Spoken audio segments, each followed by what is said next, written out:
yang terkasih di dalam Tuhan Yesus Kristus, kembali lagi kita akan mendengarkan renungan kita pada hari ini, Jumat 18 Februari 2022, dengan judul Sepenuh Hati Melayani Tuhan. Bilangan pasal 32 ayatnya yang ke-12. Kecuali Kaleb bin Yefune orang Kenas itu dan Yosua bin Nun, sebab keduanya mengikuti Tuhan dengan sepenuh hatinya.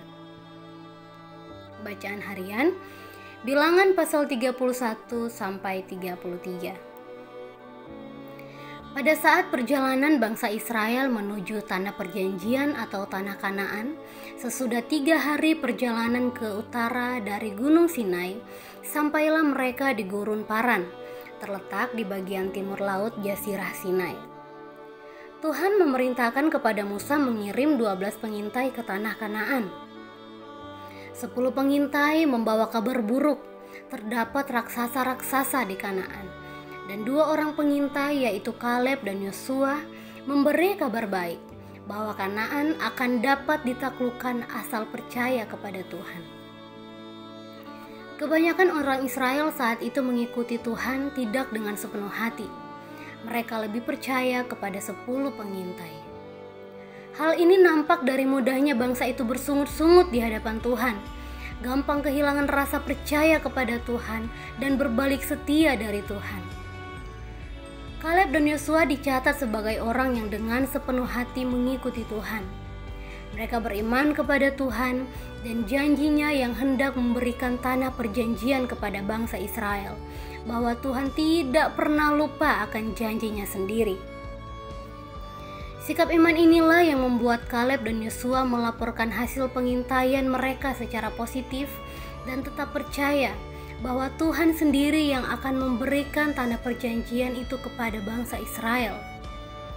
Akhirnya, hanya 2 pengintai yang membawa kabar baik dan orang Israel yang berusia 20 tahun ke bawah, para perempuan dan anak-anak yang dapat memasuki tanah perjanjian setelah berputar-putar selama 40 tahun.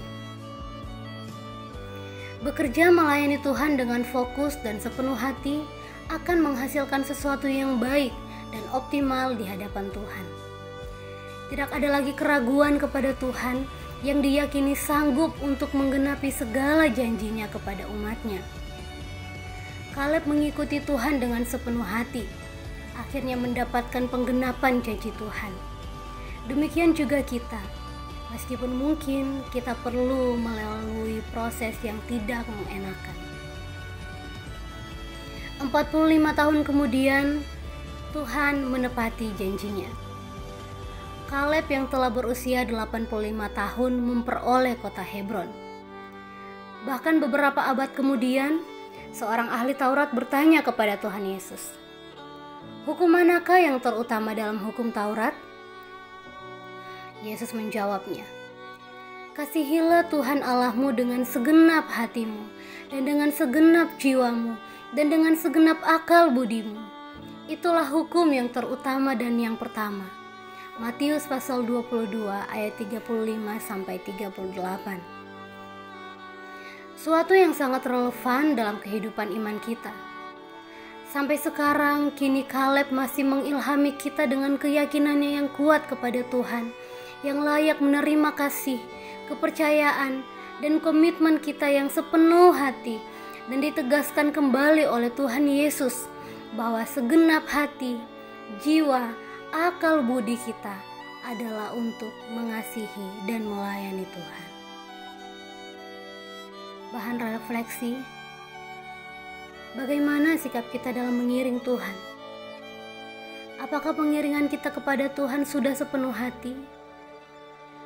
Sepenuh hati berarti benar-benar mempercayakan hidup hanya kepada Tuhan yang sudah memberikan kasih karunia-Nya, sudah memelihara dan terus memberkati kita. Power statement kita hari ini. Jika kita ingin melayani Tuhan dan mengasihi sesama kita dengan baik, kita harus menyatakan kegembiraan kita dalam pelayanan yang kita berikan kepadanya dan mereka. Mari kita buka lebar hati kita. Adalah sukacita yang mengundang kita.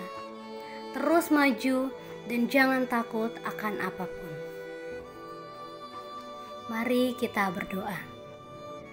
Bapa, dalam nama Tuhan Yesus, kiranya kami dapat melayani-Mu dengan sepenuh hati. Dan ajarlah kami supaya kami mengasihi Engkau dengan segenap hati, jiwa, dan akal budi kami. Dalam nama Yesus, amin.